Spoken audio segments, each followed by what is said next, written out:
If you've been watching the real estate market in Saskatoon, Warman, Martensville, or anywhere across Saskatchewan, April gave us one clear message. This market is still being shaped by one thing above all else: lack of supply. Not hype, not speculation, not one hot weekend of showings. Supply. We are seeing strong demand, low inventory, and pricing that continues to hold firm in most areas. And for a lot of people, that creates confusion. So today I'm going to walk you through the April 2026 numbers for Saskatchewan, Saskatoon, Martensville, and Warman, and then I'll break down what this actually means for buyers, sellers, investors, and anyone considering a move into our market. I'm Conor, Palendat, Realtor with Better Real Estate Group, and if you need a top producing team to help buy or sell a home, all of my contact info is in the description below.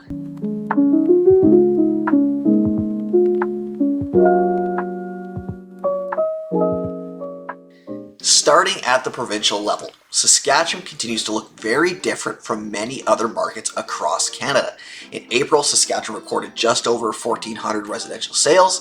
That was down about 4% compared to last year, but still about 9% above the 10-year average. So sales were not exploding higher, but they were still strong compared to normal. The bigger issue is listings. There were just over 2,100 new listings across the province in April. That was an improvement from March, but still more than 20% below normal levels for this time of year. Total inventory sat around 3,900 properties, but the number that matters more is what was actually available. Nearly 800 homes were already conditionally sold, which left just over 3,000 properties truly available across Saskatchewan heading into May. That puts the province at roughly 2.2 months of effective supply. That is a tight market, and when supply is that tight, prices usually respond. Saskatchewan's total residential benchmark price hit $374,300 in April, up 4.5% year over year. The Saskatchewan Realtors Association also noted that this was the second straight month of record price increases, which is starting to put pressure on the province's affordability advantage. That is the big provincial picture. Now let's bring it closer to home. Saskatoon continues to be one of the tightest markets in the province. In April, Saskatoon recorded 450 residential sales, which was up 2.3% year over year and about 12.4% above the 10-year average. That tells us buyers are still active. But here's the part that matters most: that pesky inventory. Saskatoon had 688 new listings in April, up 7.3% compared to last year, and that sounds positive, but it does not solve the problem. Total inventory was 714 units, which was still about 50% below the 10-year average, and more than 200 of those units were conditionally sold, which left only about 503 active listings heading into May. That is not a lot of choice for a city the size of Saskatoon. On paper, months of supply was 1.59, but once conditional sales were factored in, effective supply was closer to 1.1 months. Which is why many buyers feel like good listings disappear fast. It's not just a feeling, the numbers back it up. On the pricing side, Saskatoon's total residential benchmark price was $433,200 in April, up 3.3% year over year. Now, that was down slightly from March, but when the benchmark price hit a record of $435,200, but a small month-over-month dip after a record high does not mean that the market has softened in a major way. The broader trend is still strong. Detached homes sat at a benchmark price of just over $500,000, up 5% year over year. Semi-detached homes were at $521,000. Row and townhouse properties were at $359,000. Apartment-style units were at $264,500. So what does that tell us? The market is not moving the same way in every category. Detached homes remain a major pressure point. Entry-level and mid-range homes are still seeing strong demand. Some condo or higher price segments may offer more room to negotiate, but overall, Saskatoon is still in seller's market territory. Now let's look at Martensville. Martensville is a smaller market, so the numbers can move quickly, but the trend is still clear. There were 21 sales in April, up 10.5% compared to last year. Sales were also about 28% above the 10-year average for the month. New listings came in at 24%, up 33.3% year over year. And that sounds like a healthier supply picture, but inventory remained extremely tight. Martensville finished April with only 16 active listings. That was down 11% year over year and almost 79% below the 10-year average. Months of supply sat at just 0.76, less than 1 month. That is an extremely tight market. The benchmark price in Martensville reached $442,900, up 5.1% year over year. So for buyers, Martensville is still competitive. It may offer value compared to certain Saskatoon neighborhoods, but it is not a market where you can assume you will have time. With only 16 listings available at month's end, the right home can attract attention fast. For sellers, this is a strong position to be in, especially if the home is clean, well presented, and priced properly, but I want to stress that last part. Priced properly. Low inventory helps sellers, but buyers are still smart. They are looking at payments, they are comparing value, they are not going to ignore an overpriced listing just because inventory is low. Now moving to Warman. Warman recorded 31 sales in April, down 6.1% year over year, but still 20.6% above the 10-year average. So even though sales were lower than last April, activity remains stronger than normal. New listings were the bigger story. Warman had 31 new listings in April, down 44.6% year over year. That is a large decline in new supply.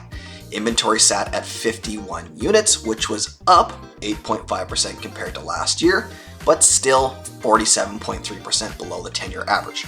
Months of supply came in at 1.65, which is absolutely more supply than Martensville, but still low. And pricing was strong. Warman's total residential benchmark price reached $525,000, up 7.6% year over year. That is a notable price level. For a long time, many buyers viewed Warman mainly as a more affordable option outside of Saskatoon, but Warman has grown into a strong market of its own. The detached benchmark price was $568,000. So the conversation around Warman is not just, is it cheaper than Saskatoon? The better question is, what lifestyle and property type does Warman offer for the money? For some buyers, that may mean more space, newer construction, a quieter community, or a different pace of life while still staying close to Saskatoon. For others, Saskatoon may still make more sense based on commute, schools, work, or neighborhood preference. This is why we always want to compare the whole picture, not just the price. Now, let's talk about what these numbers actually mean. For buyers, preparation is everything. This does not mean rushing into a bad purchase. It means doing the work up front. Have your financing ready. Know your comfort zone. Know your maximum price. Understand your must-haves and your nice-to-haves, and be clear on what you are willing to compromise on before you are standing inside a home that already has 3 other showings booked. In this market, the best buyers are not reckless. They are prepared. That is the difference. Now for sellers, this is still a strong market, but it is not automatic. Low inventory gives sellers leverage, but pricing still matters. Presentation still matters. Condition still matters. Marketing still matters. The first week on market is critical. This is when your listing has the most attention. If you overprice and miss that first wave of buyers, it can be hard to get that momentum back. A strong market rewards good listings. It does not guarantee top dollar for every listing. For investors, the market requires more discipline. Rising prices can make cash flow harder to find, so the numbers need to be checked with care. You want to look at rent potential, vacancy risk, financing costs, maintenance, insurance, taxes, and the long-term exit strategy. That said, tight supply and steady demand can support a strong long-term investment case, especially for properties with flexibility. Homes with suite potential, legal suites, strong rental appeal, or locations close to jobs, schools, and services may continue to be very attractive. But this is not a market where you buy blindly and hope it works. The numbers need to make sense. For people moving to Saskatoon, the message is simple. Saskatoon is still affordable compared to many major Canadian cities, but that advantage is not standing still.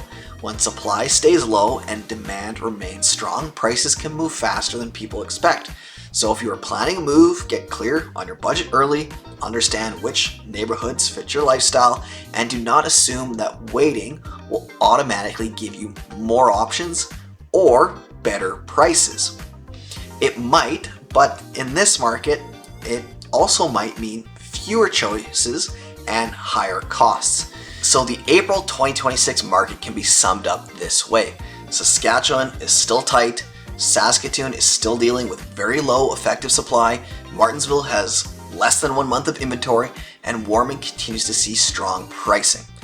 This market is not impossible to navigate, but it does require a plan. Buyers need to be prepared, sellers need to be strategic, investors need to be disciplined, and people moving here need to understand the market before they make decisions. So if you're thinking about buying, selling, investing, or relocating to Saskatoon or the surrounding area, reach out anytime. All of my contact info is in the description below. And hey, if you found this update helpful, make sure to give it a like and subscribe to my channel so you don't miss any updates. Thanks for watching and have a fantastic day.